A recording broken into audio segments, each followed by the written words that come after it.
Hello and welcome to the Quantum Mogul podcast. I'm Jasmine Soori-Arachi, the co-founder of Quantum Mogul with, Donal Kelleher. and we are so excited and deeply honored to have our friend and colleague and incredible entrepreneur, Matt Sweetwood, on the podcast today. And there is no one better than Matt himself to share his eclectic journey, his background, and a little bit about what you can learn from what he's created too. Welcome to the podcast. Welcome to the show, Matt.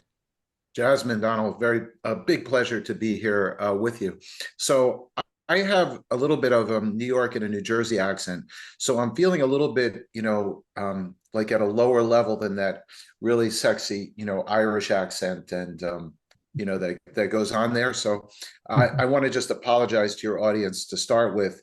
They'll have to just endure my New York accent, and I'm really controlling myself because when we're from New York, we really like to speak, fast, and really I'm Jersey, which means we speak even faster. So I'll try to keep it at a more media-friendly pace. So anyway, no, seriously, thanks for having me on. Happy to share my journey and a little bit of what I've been through. Hopefully will benefit your audience. I've been through a lot in my life, like most people, we get challenged in life, and that which does not kill us makes us stronger. I think when I look back, one of the things that you're supposed to do, particularly if you're a religious sort or a spiritual sort, is to try to understand your purpose on this earth. And for the longest time, I really didn't understand what my purpose was. And then it was from looking backwards, I realized what it was. And for me, that was really being the best parent that I could in raising 5 kids as a single dad myself, turning them into productive, somewhat annoying, but that's just to me, but productive members of society. They're all adults and successful, but it didn't really start like that. So my story really is about trying to live a traditional American life, having a business or going to work, raising a family. I don't know if this plays worldwide, but the dream here would be to have a home with a 2-car garage, a white picket fence, the dog running around the yard. You all live happily ever after. And of course, none of that happened for me. I ended up being married to let's just say, a very difficult woman who ended up leaving her 5 children and me and disappearing forever.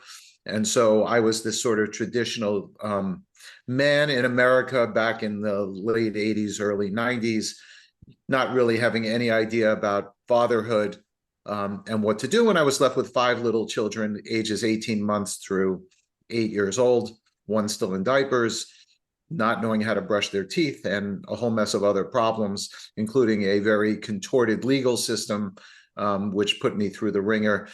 If you look over there, that's not me, that's John Lennon, but that's me over there on the cover of my book. Called Leader of the Pack, where I talk all about this journey that I had.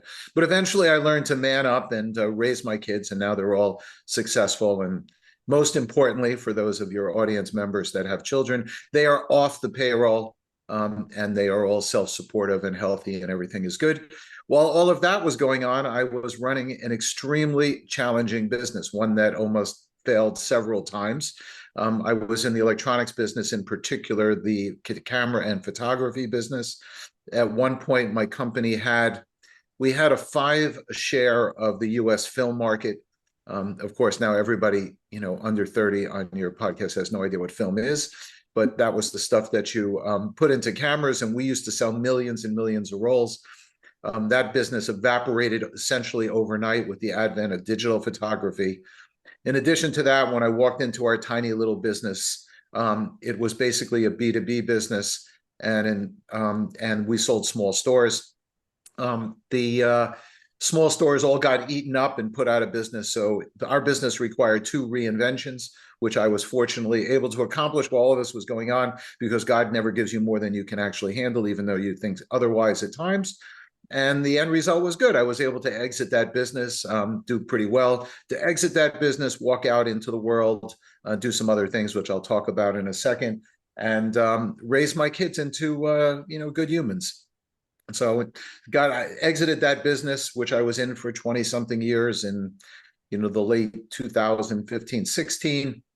Ended up writing my book, Leader of the Pack, consulting a bunch of startup businesses. And now I landed in a business that is very different from what I've done in my career. And that's kind of why I chose this business. When you exit a very traditional business where you're selling things, commodities and so on, though I did a bunch of other things there besides sell commodities. That's how we reinvented the business. But to have an opportunity to do something to improve the world, right? I don't want to sound like a beauty pageant speech, like, I would only take a job if it made the world a better place and more lovely place to live, but there was some motivation behind that. And now I'm the co-founder and CEO of a company called Greener Process Systems. And we have a patented modular technology that captures emissions, can seal a smokestack and capture emissions from an ocean-going ship in port, or an industrial setting. You think of a manufacturing instance like a steel factory or a cement factory, chemical factory. We can actually bring the emissions to almost zero emissions. If under the right circumstances, we can generate electricity, which will pay for the system, and we can also capture CO2, which obviously very different than the electronics business, but it's a new growing field, clean tech, green tech. And we believe our technology and what we have to offer is pretty amazing, and we've had some good traction so far. So that's kind of where I stand right now. I'm excited to actually make greener the next big thing and hit my grand slam home run and walk off and sail my yacht around the world. Actually, skip the yacht part. I actually don't like being on water, but it makes for a good end to the story if you can buy the yacht. So at least you'll have your smokestack with you anyway to cover the emissions of the. That's right, exactly. We can have a zero emissions. Actually, you sort of make a really interesting point about greener, which has both been a pain point and an advantage point. So in the environmental world that we live in today, there's a heavy focus on electrification. And that includes electrification of ships when they come into port, they plug into the port. It also includes electric cars and sort of electric everything. But the reality is this is very, very hard to accomplish, very expensive, and in many cases not possible. The beauty of our technology is it allows for the continued use of fossil fuels in many instances, but to have them be extremely clean burning and efficient. And in the environmental world, the clean tech world, that's not always such a popular opinion. And if you notice, I use the word opinion, because fossil fuels are what still run our economies and run the world. And imagine if we have a shovel-ready technology we can install right now that can take a container ship, which is just, or a tanker ship, which is sitting in one of the city ports, dumping crazy amounts of pollution into the environment, and we can make it a clean situation. So it's pretty good that our technology is more than pretty good. It's amazing. Our technology is ready to go right now, and we can actually create a zero emission environment in a port that's doing very bad stuff. And similarly with a factory, we walk into factories that are polluting entire valleys, contaminating employees and so on. And we have a solution to fix that and have them be, in some cases, more energy efficient, because we can help them improve their processes, capture emissions, and like I said, generate electricity, which pays for the whole thing off the wasted heat from these smokestacks.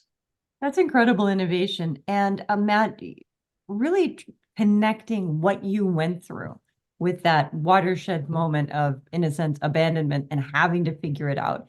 And at the same time, creating incredible success in the business that you were in, and seeing that from an innovative way and growing it. What are the principles that you used to become a fantastic parent when left holding the bag? And how did you use those same types of principles in business to, at the same time, which is phenomenal, grow that business? Yeah, so if I talk about this in my book, obviously, you actually very astutely hit the main theme of the book. Like, why would I write a book about, raising kids and running a business? Who really cares about what Matt Sweetwood does? But the lesson from the book is how, when faced with what appears to be a life-crushing, moment, what really happens. And I'll get to the end of the story and then I'll sort of back into it. And the end of the story is ultimately, in your life, you just have to ask yourself one simple question, and that's, how badly do you want it? So I promise you that, and I've spoken in front of pretty large audiences, I remember, and I use this as an example, is I was at a conference in New York. I was actually at this Microsoft Center, and I was talking to a group of people who had Ivy League degrees, right? They had Ivy League degrees. That was the connection. They either went to Penn or Harvard or Yale, and they were in career transition. So these were VPs, maybe some ex-presidents, very high-level people that had been in transition, right? Meaning they had lost their job. And I gave them sort of a motivational talk, right? Because this is a point when you're, 48 years old or 53 years old and you don't have a job, you worked in a company, and what do you do next? And I gave this talk, and part of my talk was I used that line, which is, you can have anything you want. You just have to ask yourself the question, how badly do I want it? So I'm going on with the talk, and if you've ever spoken publicly, you look at the audience, you try to draw off the audience, and most everybody in the audience is like, they're attentive. I'm a pretty good speaker. I can keep an audience's attention. But there was one woman in the front row on the right. I remember she's going like this, right? And you can just, when you look at it, you can just see her, the unhappy look.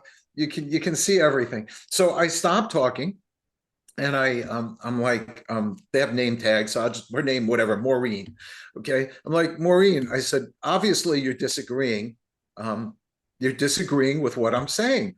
I said, so what are you disagreeing with? She said, it's not true. If you want something badly enough, you can't have anything that you want. She goes, I ended up going for an MBA, and I had an MBA. I think she had an MBA like at Harvard, like some crazy degree like that.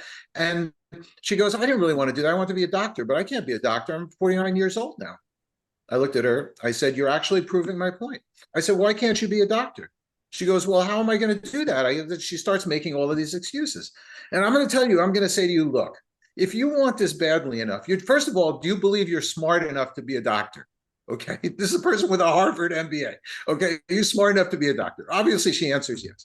I said, so it's just a question of you just don't want to put the time in enough to do it. You spend enough money to do whatever it is to take. I said, and I walked her through how she could sacrifice this in her life and sacrifice this, and said, but I don't want to do it. So then you don't want it badly enough. If you want it badly enough, you're going to sacrifice this, and you're going to sacrifice this, and you're going to sacrifice this. Okay. And I went through it, and, in the end, she didn't like having to agree with me, but I made the point to the rest of the audience. Because as you know, when you speak, if you get about 80% of the people liking you and 20% hating you, you've actually done a really good job in a talk. But nevertheless, the point I made is, and that really was the point for me, is that once I stopped whining and complaining and woe is me and self-pity, and I did all of this, and I didn't mean to be a single dad, and my wife left me, and nobody loves me, and my kids are a mess, and my business is a mess, and I should run away and go surfing in Hawaii. And I don't do surfing. I don't like water, but I should run away, and I should go to Ireland, and I should play golf all the time. That's what I should really do. Okay. But no, I didn't do that. I realized, I took a look at my kids. My kids, they were all these cute little blonde hair. I had blonde hair one time, but blonde hair, blue eyes. The woman that left had blonde hair, blue eyes. So all these kids were like this, TV set from the 70s where all the kids would be blonde haired and blue eyed. They're looking at me, and they're like metaphorically looking at me like, Dad, what's next? Like, you're in charge. Like, you're like, we're screwed up and you're in charge. Okay. That's the way they're looking at me.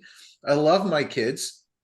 I had to support them and make court payments and all sorts of things. And so I'm like, okay, you better figure this out, right? Or you're going to have a problem.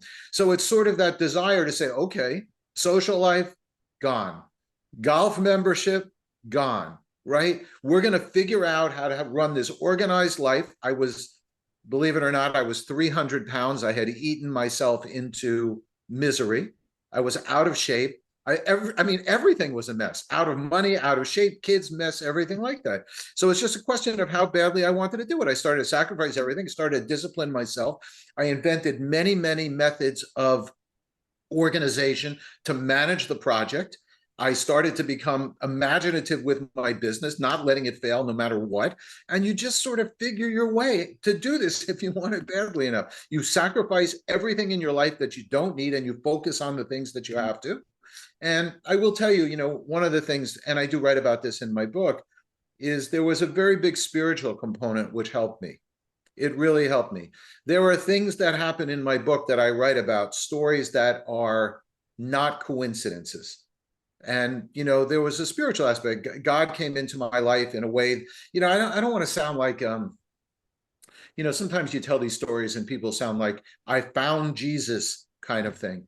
That's not really what I mean. It's understanding that there's a greater power, and you can tap into that greater power if you allow yourself to be open to it, and you start to realize what's around you, and from that you gain strength.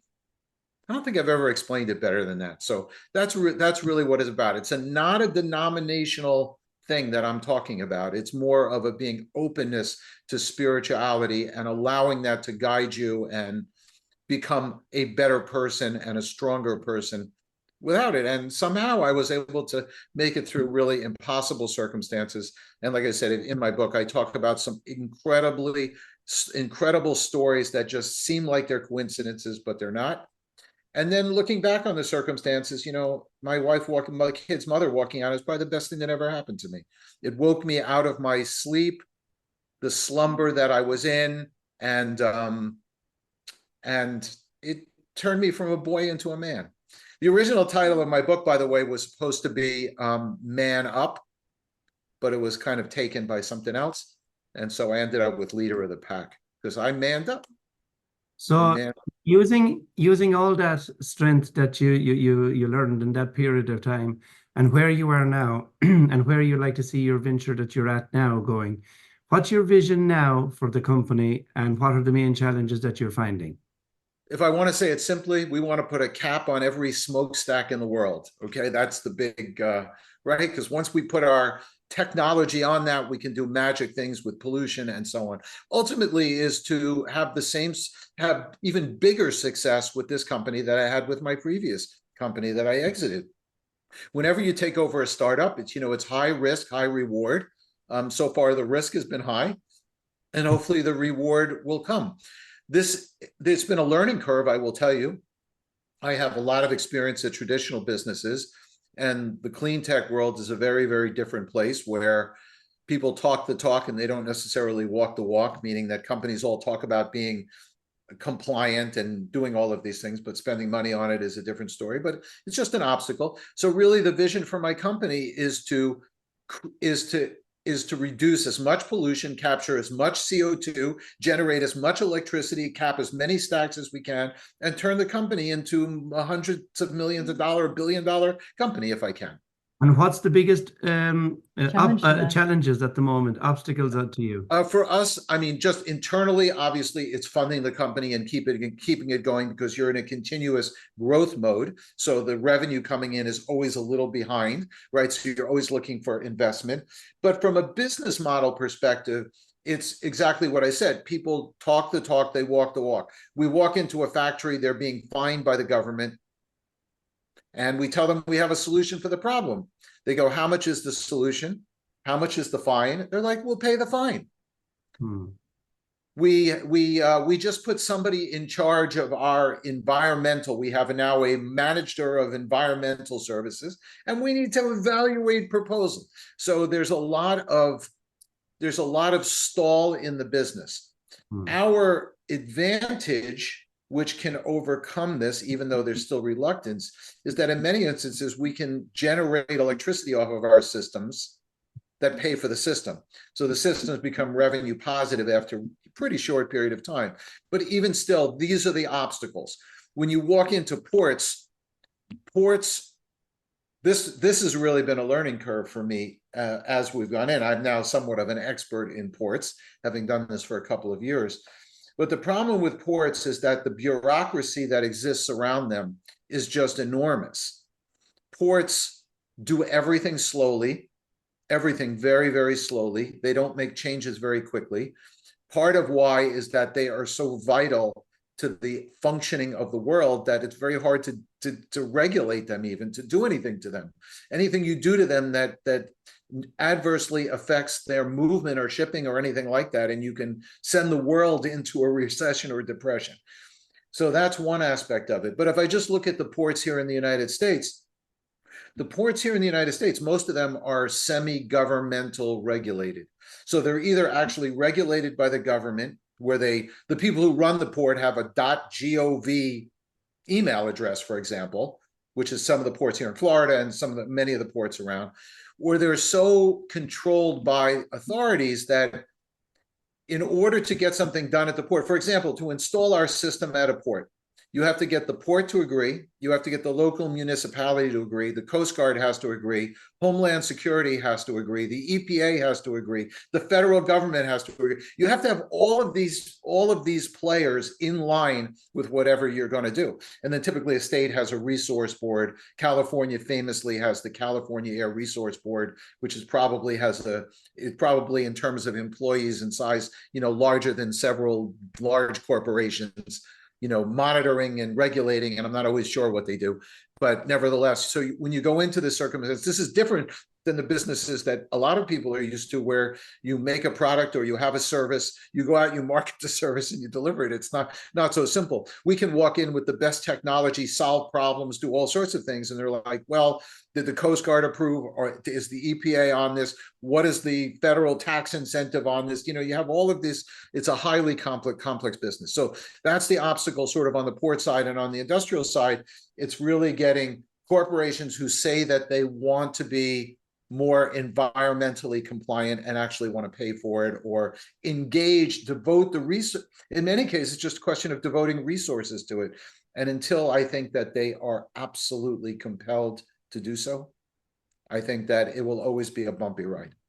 And do you think with all these conferences they're having around the world, and COP27, 28 and all that, do you think that at some stage that the governments will put the pressure on so much that this will finally have to be done, or is it just going to drag on? I think both. The answer is yes and yes. In other words, I think it will drag on, and I think the governments will eventually do it. I famously went to a port sustainability conference. There were 3 here in the United States, and there were 300 port managers, environmental managers at ports, all talking and saying the right things. We need to fix the problem. We understand port pollution. We understand all of the things that go with it. And there is some regulation in effect, but their simple request, almost unanimous request, is that when the government pays for it, we're moving forward. Now, so compliant regulation has much more teeth when there's funding behind it. That's just a reality. And once again, show me the government that's going to shut down one of its ports, right? Is going to say, if you don't do this, we're shutting you down, or we're fining your ships. There's a capitalistic problem with that. Is that if you do that to a port, they'll just go to another port. The ships will just go to another port or another country. But do you think, right, instead of fines, that it would be better served if the governments install these solutions? I don't think the government is good at installing anything. They're good at paying private industry to install. So that would be maybe we're saying the same thing, right? Yeah. So if it comes with funding, things will happen. That's correct. That's what I mean, right? So like the fines are one thing, but the fines are actually doing no good, right? It's just like a tax. So right, that's right. Instead of doing it, instead of taxing it on top of tax, you think at some stage they'll figure out, well, this was probably better if we actually just see what does this cost, and just put it in there. So I'll give you an example of how government is very, very difficult in its interaction with business. So in the IRR here in the United States, which was a 2022 legislation from the Biden administration, Joe Biden signed it. It's called the Inflation Reduction Act. Now it's called the Inflation Reduction Act, but it's really essentially an environmental funding act. Okay, I'm sure there's stuff in there. I'm not worried about the other provisions. The provision in there that's of interest to Greener Process Systems, my company, is the $3.2 billion set aside for air pollution reduction in ports. Oh my goodness, it is right on target. They should just transfer the money to my company and we're good.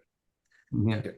But now I have been on 3 separate phone calls these big group phone calls with the EPA, who is charged with dispersing the money. When you get into the meat of the way that the US Congress wrote the bill, the first thing you realize is that nobody can get the money because nobody can meet several of the requirements to get the money. Okay. One requirement, I'll go with the easiest one, not to spend, the whole call on this bill, which we could do, is that any equipment that is funded must be 100% effective at reducing air pollution. Now, anybody who is a science person of any kind realizes that even Ivory soap, I'm dating myself, is only 99 and 44 100% effective. Okay, that's like a 1970s US commercial, so probably nobody understands, but there's nothing. So for example, our stuff is essentially 100% effective, but when the ship comes into port, it's still on its own power, not connected, so it runs for 15 minutes or 30 minutes until our system connects. Even electrification is not 100% effective for the same reason. So unless it's 100% effective, it can't be funded, which means the EPA has to hand out an exemption. It turns out that there's all sorts of things in that bill like that. So the EPA, in order to hand the money, has to hand out exemptions for everything. Now, they don't know how to hand out the exemptions. So they have these continuous calls trying to do this. Okay, having people on, it should be for this. I remember one call, there was somebody, a community group from a park in California, who says that the air pollution affects the park. So they wanted some money for something in the park. Okay, I mean, you start to hear, how does it affect underserved communities? And you get into this boondoggle. It is my guess that the money will be handed out based upon political favors. So if an administration is left or right, it will hand out the money to favorable people on the left or the right, and a bunch of the money will expire because there's a deadline to hand it out, and they probably won't be able to figure out how to hand it out in time. The reason I went into that example is that it's, from a theoretical perspective, you look at for example, with air pollution, you look at the massive catastrophic health cost of air pollution. In Europe, it costs probably in the trillions of euros in terms of damage from asthma and lung cancer and heart disease and all sorts of other health problems which their socialized medicine systems have to support. They know that air pollution is a huge problem. So you think that they would take a fraction of that and put it towards solving the problem.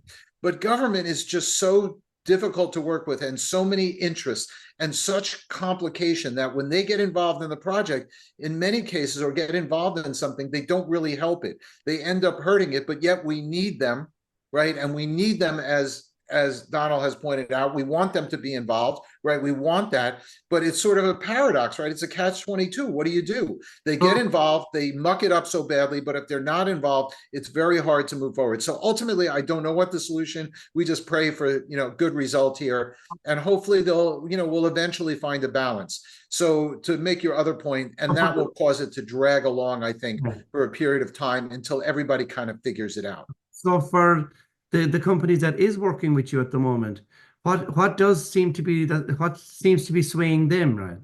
Oh, it's money. Right? Whenever they say it's not about the money, it's about the money. Is that we're able to give the several companies that are moving forward with us, we're able to give them a 1 to 3 year payback on the systems. Okay. Our systems are $5 million, $10 million, $20 million, but they generate megawatts of electricity. Okay. So you sell the electricity, you pay for the system, and then you're generating cash off your wasted exhaust, right? Your wasted heat from the exhaust, and you make money. So there is companies that look at it, right, and say, right, it's not about the fine. It is about, okay, that makes sense. I have upfront fees now, but I will be in a positive in 3 years' time. Right, and they don't like the upfront fees. They even how does it not go on our books now? Because remember, you have a CEO who has a quarterly report he has to turn in. Okay. Right? This is the old American or worldwide business problem, that the CEO there now is not necessarily the CEO in 3 years from now, when this thing is generating lots of cash for his future, his predecessor, whatever it's called. Successor. Yeah. Successor. Thank you. I don't know. I think this is a really interesting challenge also for our audience watching, Because what we Yes. found in our mentorship and what you've really demonstrated in your life as an entrepreneur up until now is the challenges continue, but things that worked for us in the past in terms of how we solve those problems are things that we can apply now to a new challenge. So without knowing what will shift the gridlock or what will help educate these CEOs or what's going to, pull them over the line, what can you distill out of your own success principles, the ability to be highly organized, the ability, do you want it badly enough? The principles that have guided you to success before, what are some of the ones that you feel you really can apply in the situation? And without knowing what the outcome it will be, you know that these have been principles that have really stood you in great standing in the past. I think that as CEO, I'm taking my founder hat off, right? Because I'm also the CEO of the company. I think that when your business is in a difficult spot or you're in a challenging spot, it's your confidence, it's to learn to have confidence in yourself that you will find the answer. All of those things that you very astutely recalled from the things that I said are ultimately about your confidence. So once you lose confidence, you start to lose your work ethic. You start to lose that, how badly do you start to lose all of those things. So I have complete confidence that this company will get over the finish line and we will do that. And I'm simply going to do everything and anything that is necessary to make that happen. And that's like at the top of the pyramid, right? That's the thing, where I should say the base of the pyramid, right? Where you start to work off of that. If you have that, then you just do whatever it takes. You go on a podcast if you need to go on, right? Because something may come of this. Right? Totally. Oh, I don't know if I want to go on this podcast. I don't know if if this really is. No, you don't even think like that. That's it. Scheduled. You go, you do it. Right after I leave this, I'm going to do it. And I keep doing the things and engaging in the activities that have made me successful all the way. In other words, I return every phone call. I answer every email. I pursue every lead. I work every deal to the max. I think smart for the company. I keep our costs down. I keep myself in amazing physical shape so that I don't get tired and worn down, because one of my most famous things that I've ever said, like it's been retweeted a gazillion times, is that your physical strength, your physical strength, or actual power is the foundation for emotional and mental strength. Because once you physically tire, you're not good. So I always make sure I'm in good physical shape. I eat, I work out, I do all of those things. I come back, I work tirelessly, I keep doing, you keep doing, keep doing. And eventually, if you do that, you will cross the finish line. You have the cliche line, you haven't failed until you quit. Well, I ain't ever quitting. Okay. So I'm never going to fail, right? P implies Q, not Q implies not P. Simple as that. That's my math background, by the way. I love it. I have a degree, absolutely love right? the direction of that. And Right. P implies Q, right? If you don't quit, you don't fail, right? absolutely. Right. So therefore, if you fail, you don't quit, right? So it's this P implies Q, you know the deal. Okay.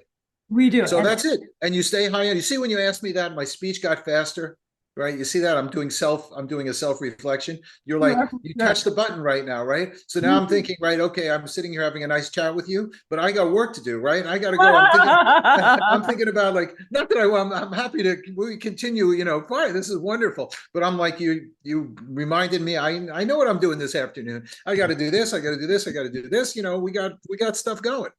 And finally, we always talk about legacy, and in the work we do at Quantum Mogul, we work with high achieving CEOs to get a very clear picture of what is it like once you've achieved that milestone. Who have you expanded into? What does it feel like to have those sales across the line? Who have you become? And how can you take the frequency of that certainty into the process now to give you wings? So I think from a legacy perspective, I think this business screams legacy, right? The business that I'm in right now. Every stack that we cap, every emission that we capture makes for a cleaner environment for my 5 grandchildren, right? That's what it's really about. So for me, I don't really look at a future of retirement. I don't really look at anything like that. I will definitely expire, at my keyboard or out in the fields, which is fine. They can just push me overboard into this anyway, different story. So I think that for me, it's just continual growth and a continuous quest for success. That's the legacy. The legacy is to just be successful every moment of your life, whatever that means. And that's really what it's about. And leaving a better, without sounding beauty pageant kind of answer, leaving a better world for my kids and my grandkids. That's really, for me, the main driver of what to do. And, you know, since I said all that, and it feels all good, and I really just want to make a lot more money than I've made. So that's really what it comes down to. Beautiful, beautiful. There have been such incredible teaching points, Matt, for our audience. Leader of the Pack on Amazon. Where can people buy it? I bought it and I read it within 24 hours. It was absolutely riveting. There were so many success principles, so many principles about allowing people around you to help, knowing how to ask for help, knowing how to organize your best success, really visualize it and follow through and make it non-negotiable. Where can people get the book, and where I mean, can just go on to Amazon, or you go to my website, msweetwood.com. You can find me on social media too. I always say when I'm on a power show like this, feel free to reach out to me on social media. I am at msweetwood everywhere. I was an early adopter of social media, whole nother story. I'm actually a beauty influencer. I love it. We're going to connect with That's you right. on Instagram now. I'm running the hair care for men beauty influencer thing. So. I love it. But no, in all seriousness, at msweetwood on X, Twitter, Facebook, LinkedIn, whatever. Reach out to me. I'm high energy. I respond to everybody. Fantastic. So if anybody in your audience wants advice or reach out, feel free. msweetwood.com, leader of the packs, obviously on Amazon everywhere. Fantastic. So that has been our incredible colleague and friend, Matt Sweetwood, entrepreneur extraordinaire, really pushing the boundaries as a pioneer of sustainability for a legacy that works for all, a cleaner, healthier planet that works for all. Thank you so much. It's been a true honor, Matt. Thank you for coming on the show today. Thank you. Pleasure. It's been all mine. Thanks for having me. Bye for now.